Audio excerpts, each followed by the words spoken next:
Hey guys, it's Robin, RsIslandCrafts, and welcome to my studio. This is my Whip It Wednesday video where I show you what I've been working on this week. Today I thought I would just go ahead and put everything right out here on the table.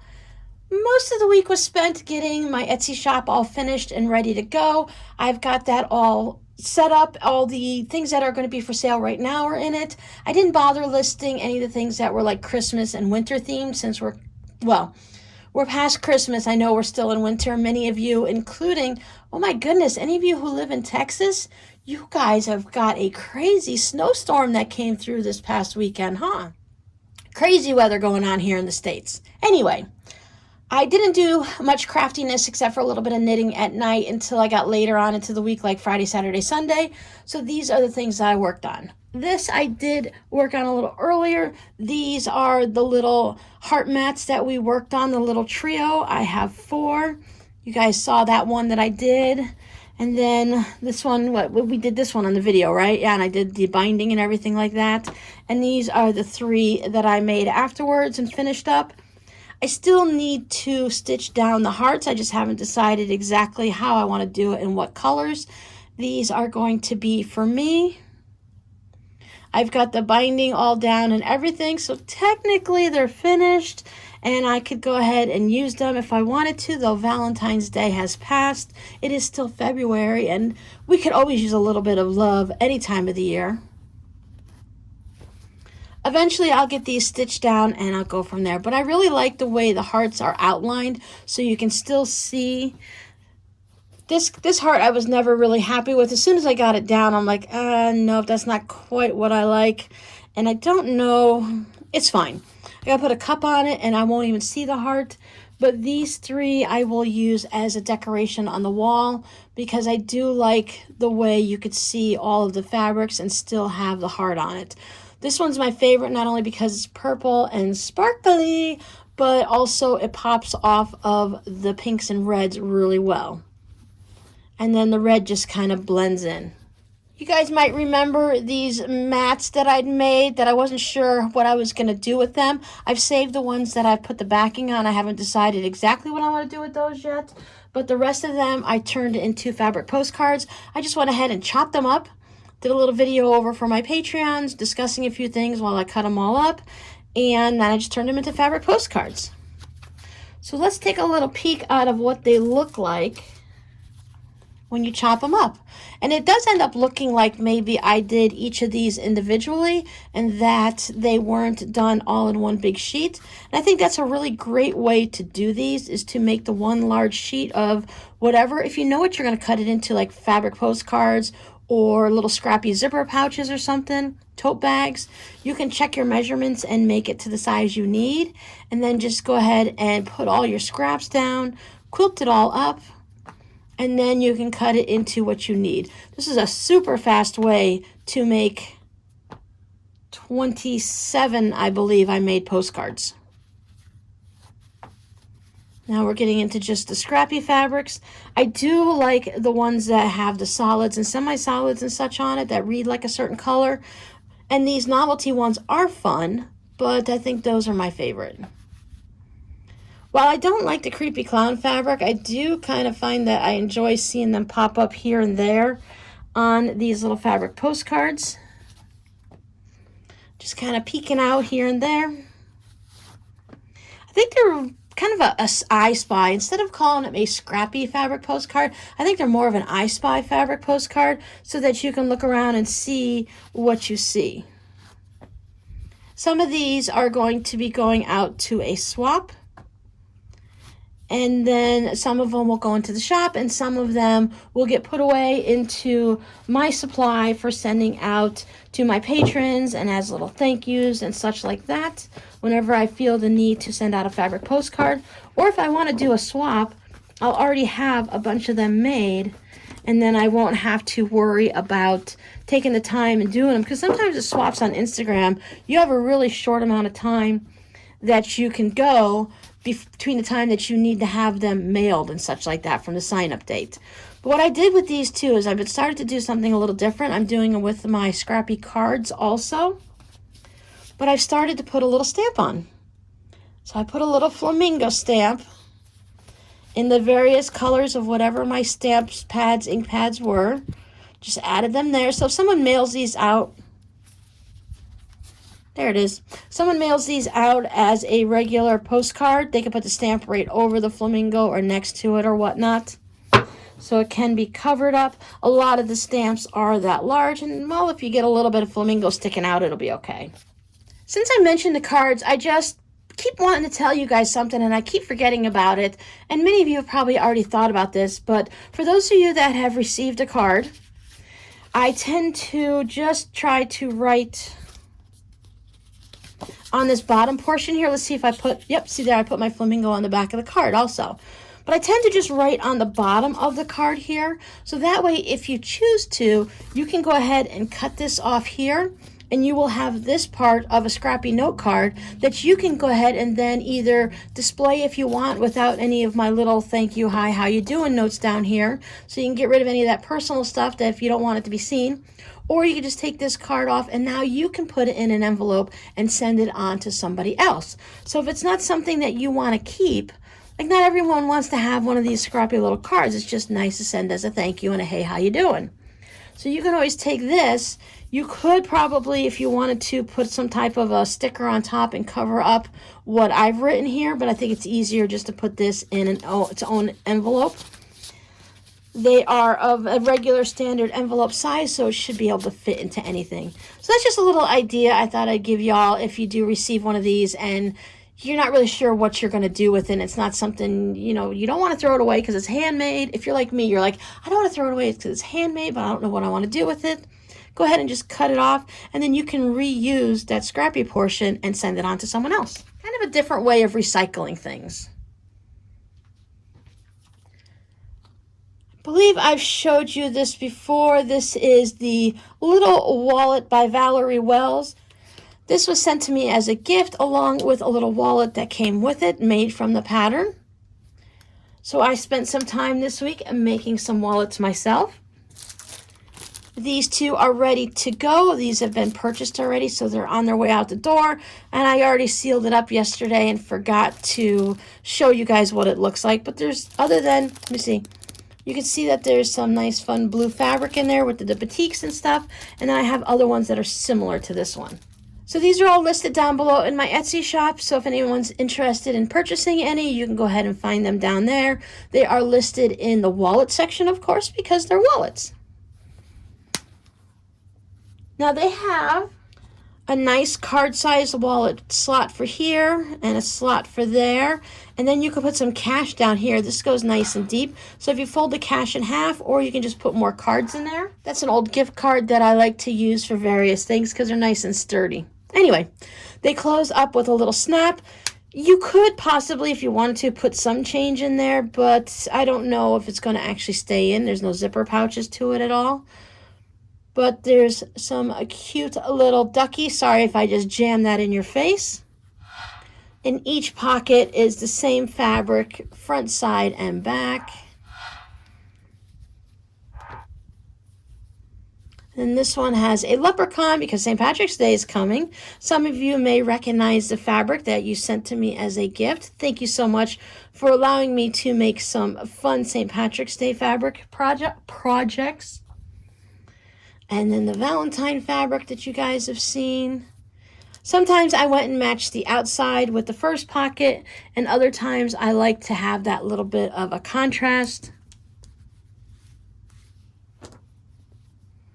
This is some more of that rose fabric with some of this 30s reproduction fabrics with the same blue there.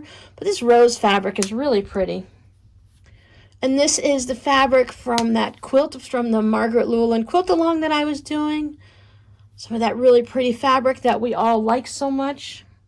I thought it made nice, sweet little pouches, little wallets here. I like that they come out a little bit as an angle here versus coming straight down like a lot of wallets do. Isn't that fabric pretty? So pretty I used it on the outside too.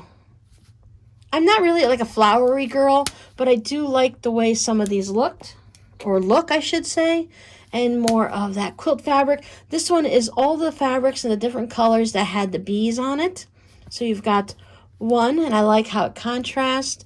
2 and 3 fabrics. 1, 2, 3, 4, I should say. And then I went and did the opposite this time. So we had the white background, and I went with the green background with the white down there. And I stuck with the same pockets in the center.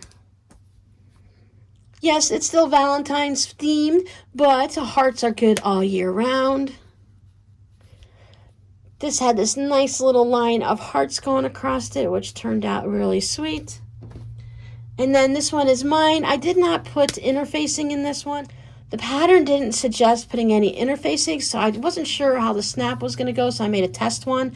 And I definitely like to have it interfaced with the snaps just to make sure that there's not any issues. The outer fabric has interfacing on it, so it does have that extra bit of strength there. I just like to have a little extra security to know that the snap's not going to pull out. Now with these snaps, they don't generally pull out as far as I've known. Knock on wood. But why take any chance? Let's go ahead and add a little bit of extra. So I have a nice little cute card wallet for myself. So I received this from someone on Instagram. When they saw my Valentine's February style fabric postcards, they asked to do if I would want to do a swap with them. I said sure.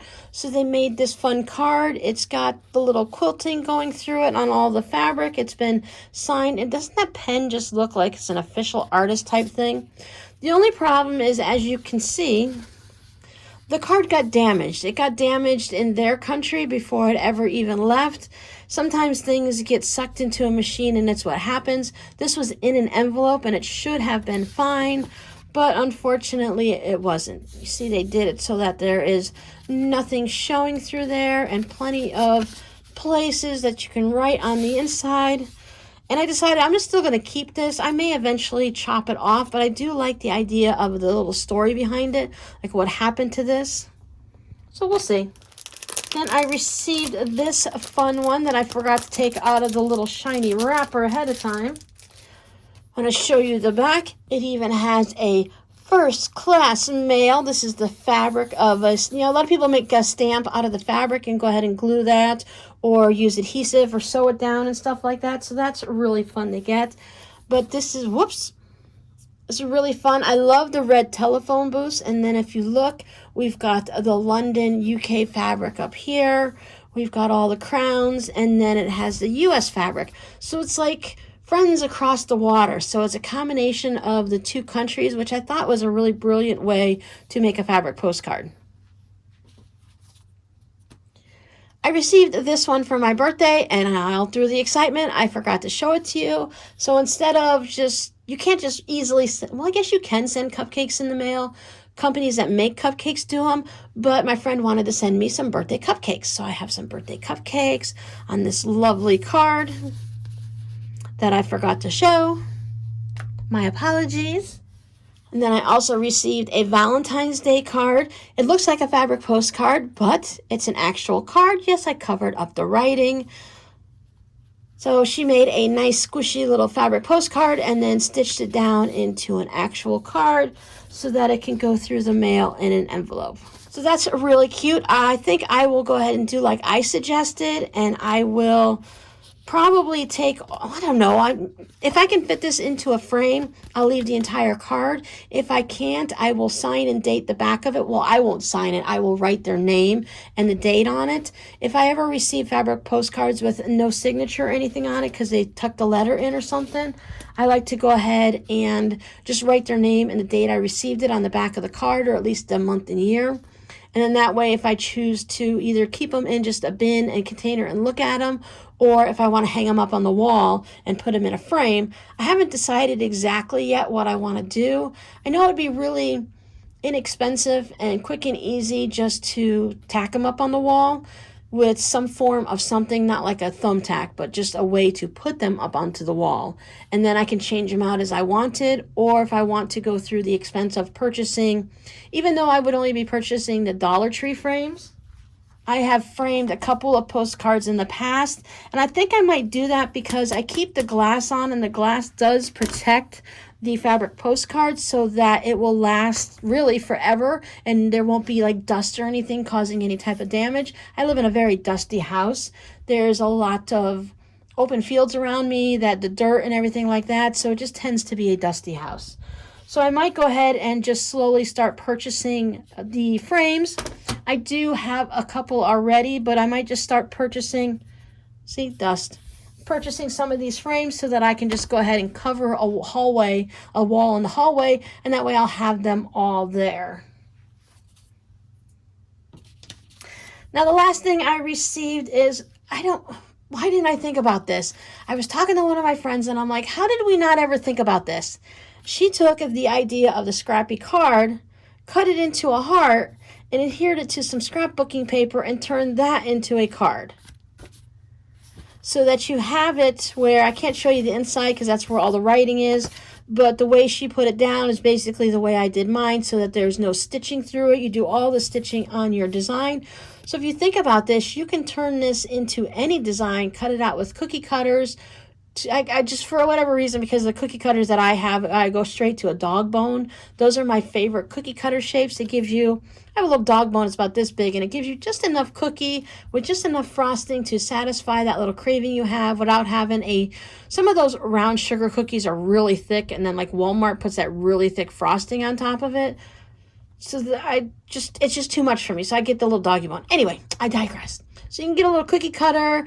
So if you put it in a dog bone one, you can send it out to a friend who's got a new puppy or whose dog is having a birthday, because we all keep track of those things for the different holidays, 4-leaf clovers, Christmas trees, little bells, hearts. So I thought that was a really brilliant idea that I am 100% going to borrow/steal. And I think that's just great. Even if you don't do Scrappy, look, I still got a cupcake. Even if you don't do Scrappy, this would be great for those people that saved a little itty bitty crumbs, or you can go ahead and just use one piece of fabric and do it that way. And then you don't have to deal with any of the scrappy bits if you don't want to. So that's everything that I've been working on this week, and the things that I've received in the mail, and some flashback fabric postcards. In case you're curious, right now this is the way I'm storing them all. And I came across, this was a little gift that I received in a Christmas card from a longtime blog friend. So I have saved that, but I have the different fabric postcards from swaps and from you guys. I have some more hanging up on the wall, and they're just, right now this is the way I'm storing them, which isn't as exciting because you have to actually pull them out to look at them. So I like to go ahead and get them hung up on the wall. I forgot to talk about what we're going to be doing on the live stream on the 20th, this Saturday at noon Eastern Standard Time. During the last live stream, we had a request to do something along the lines of crumb blocks, a crumb placemat, or something along those lines. So I thought, we've made crumbs before, but maybe it's been a while or a lot of new people have shown up. So I thought this Saturday we'll go ahead and we'll just sew some crumbs together. So we're going to make something called a crumb block. I do have some videos that shows you guys how to make them. I have a whole series on them. But I have a variety of different scraps. I do like to use some of my larger pieces to make crumbs. I don't do those itty bitty small bits. I like to save those for my scrappy note cards and stuff like that. I do prefer to take some blocks. Now this one is quite a big chunk here, so I probably would cut it down, but we'll talk about all of that on Saturday. So you have different things that look like this that you can just trim up and change up and make into crumb blocks. And then in a follow-up live stream, I'll show you something different that you may or may not have seen, and you can we'll talk about all of it, but today's assignment for you is, if you want to sew along with us during the live stream on the 20th of February 2021, just go ahead and grab a whole bunch of your scraps. Now, if you're really not into crumbs, well, maybe you want to make some log cabins, or you just want to make some string blocks, or to just sew a whole bunch of stuff together. Or you might just want to sit and chat, or you might not want to do what we're doing at all. I know some of you like to knit while we're chatting and just have me on in the background. Some of you guys like to sew whatever project it gets you to sit still for an hour or two and just work on that project. So it's a good time for you to get things done, knock out some WIPs, whatever you want to do. But for those of you that want to hang out and sew along with us, we're going to sew some crumb blocks. I know it's going to sound boring, but go ahead and gather up any of your questions that you might have and different ideas that you might have been thinking about that you'd want to see a tutorial for. Or just tell us about what you're cooking this weekend coming up, how you're celebrating, what your area looks like. We can chat about just about anything that you'd like. I know, as I mentioned before, I missed some questions last time, so if you want to re-ask those questions, or you just want to talk about what to do with scraps and how to handle different things, there'll be plenty of us on there that has knowledge on these things and experience, so you go ahead and ask away. I know we have some new quilters that are watching. Whew, all of that to say, grab a little bin of scraps, grab some extra thread, and that's what we're going to be doing this weekend. We're going to be sewing our scraps together. We just want to make some different size blocks, so however you get there, whether you make a 2.5, 3.5, 4.5, or 5.5, I don't know, do we make 5.5-inch blocks?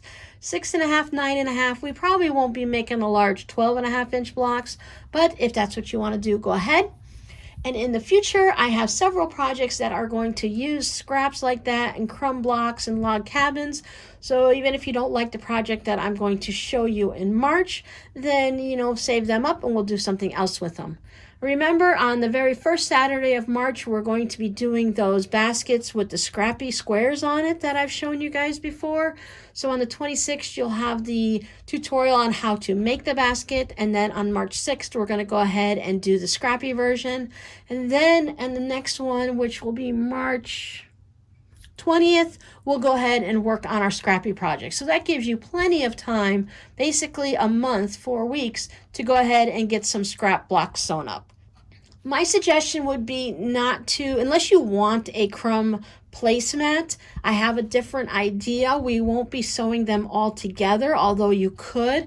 What I'm going to show you is going to be a little bit different. So don't sew them all together, but if you'd like to make your crumb blocks and you'd like to make maybe some 4.5-inch ones and some 6.5-inch ones, and if you do use those little tiny pieces, go ahead and make some 2.5 or 3.5-inch blocks. For me, that wouldn't really work because of the way I sew them. I'm not going to be good at getting a little 2.5-inch block since most of my pieces of scraps are already that size. And then afterwards, I will talk to you next month about how we're going to swap them up and change them. Not swap them, how we're going to take them from being crumb blocks and change them up into something else. See you guys on Saturday. But that's it for me this week. I hope you guys stay safe, stay warm. For those of you that aren't used to driving in the snow, it might be a good idea to hunker down and just hang out for a little bit until your roads clear up. Because even if you're pretty good at driving in the snow, those around you may have never driven this. I have never driven in the snow. If I was in Texas right now, I would have to stay home because I wouldn't want to cause any type of accidents for myself or for the person that I could slam into, or persons, because there's been many multiple vehicle accidents because of that snow. I know I'm a rambler, but I've been watching, I'm going to put a link down below. I've been watching this one young lady who does jigsaw puzzles. She has a YouTube channel that's all about her doing jigsaw puzzles. How did I not even think to look for this? I must have been saying it out loud somewhere or thinking really hard, and my phone heard me thinking about it or talking about it. So all of a sudden, I've been seeing different suggestions from YouTube for jigsaw puzzle people. I believe it might be called Karen's Puzzles or something. I'll put a link down below. But the reason I brought it up was one of the things she does is for the people that watch her videos from start to finish, she gives you a secret password, a secret phrase or word that you can say in the comments so that she knows you're a super fan and that you're a master puzzler and whatnot, and you've watched her videos from start to finish. I don't know if I'll remember to say it every time, but I think what I'm going to go ahead and do is try to do that. So this week's word for today's Whip It Wednesday, if you've made it all the way to the end and you leave a comment letting me know what you've been working on this week, see if you can pop it into your comment, the word cardinal. Thanks for hanging out with me, and I'll see you guys in the next video. Bye.